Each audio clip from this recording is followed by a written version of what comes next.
Okay, good evening, everyone. I'd like to call the meeting to order. As a reminder, please remember that the board meetings are being recorded for the convenience of those unable to attend. A recording and closed captioning will be posted to the BERS YouTube channel following this meeting. Alex, can you please call the roll? Certainly. Peter Calandrella. Present. Isaac Carmignani. Present. President. April Chapman. Present. Teal Zora Cleveland. Deborah Dillon. No. Michael Kraft. Present. Vanessa Lynn. Here. Gary Lennon. Present. John Hadrich is absent. Donald Nesbitt.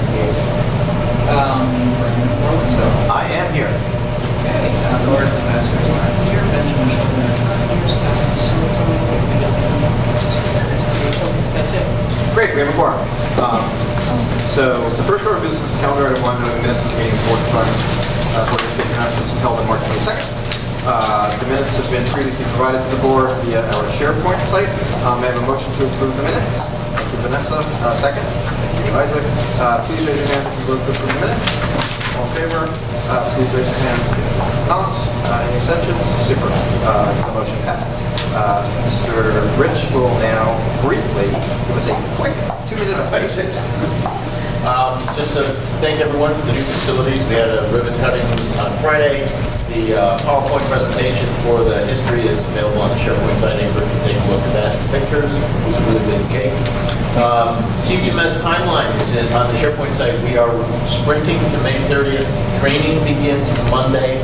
And just a reminder, you will see in the budget for next year more CPMS work. We are extending Go Live and we are improving the system with workflow, and expect that to see in the budget. So you're going to see contract extensions for Gary and Jack, contract extensions for KPMG, Windmill, and MyTech. That's coming. The NCBERS A&E conference is May 19th to 23rd. Anyone who's going and attending, make sure you have your hotel reservations. There is a copy of the Directive 6 Controller's memo on expenses allowable. I encourage everyone to take a look at that. We can provide expense reimbursement, all that stuff, but just know the limits. It's safe, embarrassing conversations in June.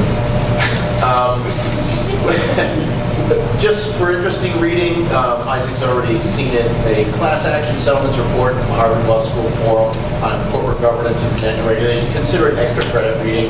I thought it might be interesting to you. There are a lot of settlements, and if you want to understand how we measure up against everyone, that's a nice little way to look at it. Membership services came off a really busy week last week, but they also report monthly numbers. This is the first time I'm sharing them with you. Phone calls were up 16% March over February. Wait time member services down 7%. We're adding staff, member services, and we will continue to add staff. Benefit examiners counts 27% more members March over February. BERS enrolled 248 new members, up 53%.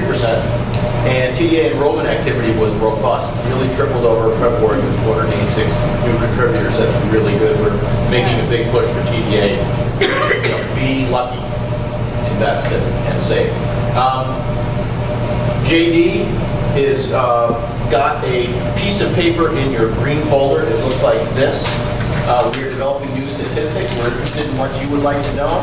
Take a look at this. If you have any comments, please get back to JD. Are there statistics you'd like to know about in this system? And after our May 4th 4 p.m. webinar where Mr. Wright will have Siegel Marco Advisors Actuaries present information supplied by our office of the actuaries to talk to you about what the future looks like and how, in my opinion and others, you need to think about this. You can't think about it quarter to quarter, you have to think about it over decades, and we're going to help you do that. And then finally, Daniel Miller's here. He's going to report on the recalculation effort. Remember, 2016, we told everyone we were going to speed up the recalculations of a union contract negotiation, and we would get done in 6 months that which had previously would have taken 2 to 3 years. And you want to report on that? That'd be great. Sure, actually, it took us 12 and a half years previously to do this. We did it in 4 months, all 5,000. The average pensions were $350 per year. The average intro check received was $600 per member. So it's a big deal. Don's numbers got a bonus for BERS this year. So it's a big deal for us to get that done. It couldn't happen without the mess. From that,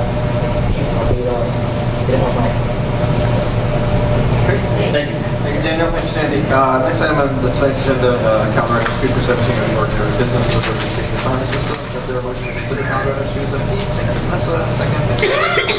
Alex, can you please tell us what the ordinary business is? These are the retirements, death benefits, and refunds that have been processed since the last time this board met. Thanks, Alex. Please raise your hand if you vote to approve calendar items 2 through 17. Any opposed? Any abstentions? Super. Thanks. Motion carries.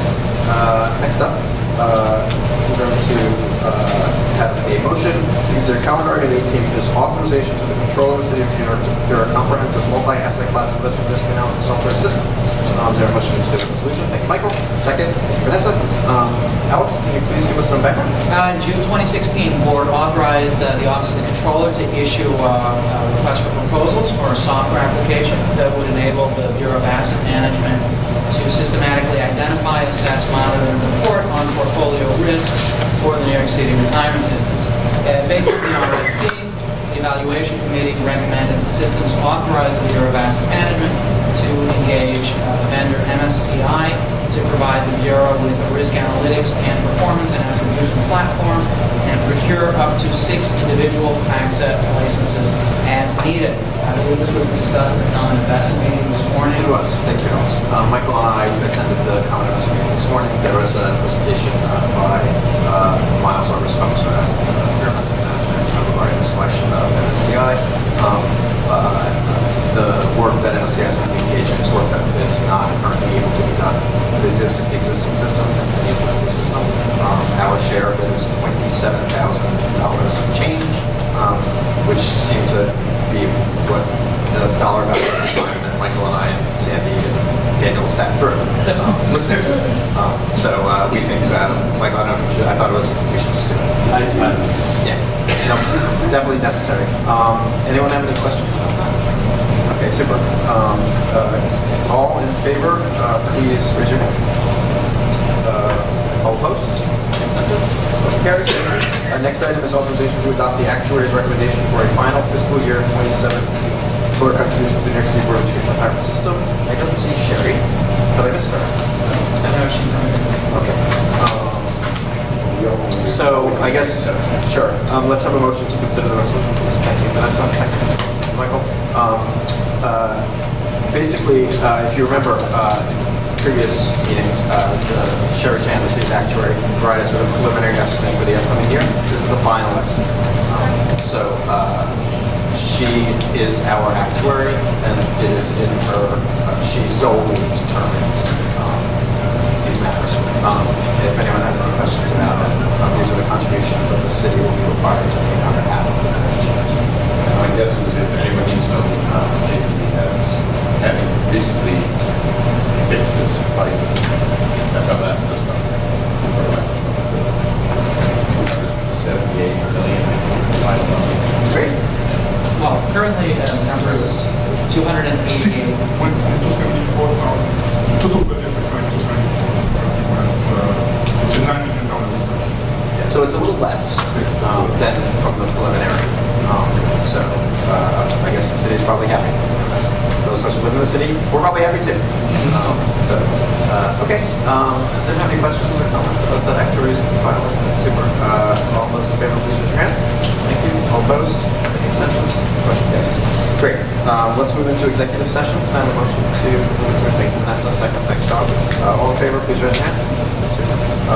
Thanks to help camera on. Camera on. All right.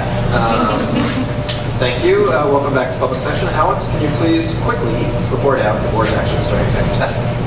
Certainly. The board voted to approve an authorization of the controller to commit a portion of the private equity portfolio, and also an authorization of the controller to commit a portion of the infrastructure portfolio. And finally, there was a discussion on revisions to the proxy voting guidelines with Michael Garland from the Office of the New York City. Super. Thanks, Alex. Sherry, do you have anything you want to add For the resolution passed. We did have we did pass the resolution. Yes. JD informed us that it was about $9-ish million below the preliminary estimate. Was that correct? Yes. Yes. And no change from the updated preliminary. Fantastic. Okay, great. Does anyone have any questions for Sherry about the estimate? Okay, great. Okay, great. Thanks, everyone. This concludes the agenda for this meeting. The next meeting will be on Wednesday, May 17th, at MSIS 131 in Manhattan. Let's have a motion to adjourn. Vanessa, second. Thank you, Don. All in favor, please raise your hands. The meeting is now adjourned. Thank you, and have a wonderful evening. Good job.